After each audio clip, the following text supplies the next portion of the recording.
tout le monde est dans le cirage, tout le monde entretient le cirage, et au final, on a des femmes qui vont toute leur vie se raconter une histoire qui n'était pas juste, des hommes qui vont toute leur vie aussi être traumatisés, parce qu'il ne faut pas se leurrer, des hommes qui vivent des expériences comme ça dans les salles de naissance. Alors déjà, ce qui revient souvent, c'est « je me sentais impuissant ». Je ne savais pas quoi faire. J'étais là comme un débile à voir ma femme se faire charcuter avec le projet de naissance de ma femme dans les mains où c'est écrit « je veux pas d'épisio, je veux pas de ventouse, je veux pas ci, je veux pas ça, machin ». Et puis ma femme qui crie « je veux pas d'épisio » et puis le docteur qui dit bah, « c'est ça ou le bébé reste coincé ».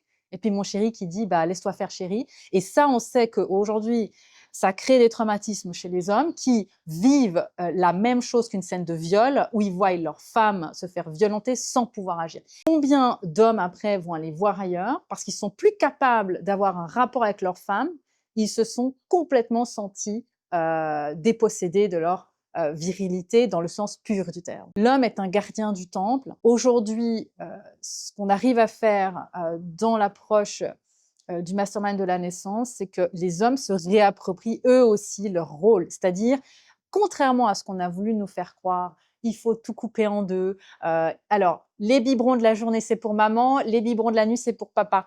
Ce qu'on apprend aujourd'hui, c'est qu'en fait, l'homme, c'est pas une demi-maman. C'est pas son rôle, en fait. L'homme, il a un rôle d'homme, il a un rôle de protecteur. Et aujourd'hui, à une époque où si les hommes, ils savent plus, en fait, ce que ça signifie être un homme, et pas dans le sens, on va dire, basique du terme, hein, je prends une bière et je regarde un match de foot, hein, c'est pas le propos, mais vraiment de dire quelle est la façon dont je me définis en tant qu'homme. Et de nouveau, je le redis, les personnes que j'ai accompagnées ont été mes maîtres, parce qu'en les entendant avant et après, je me suis rendu compte de waouh, en fait, je n'avais pas anticipé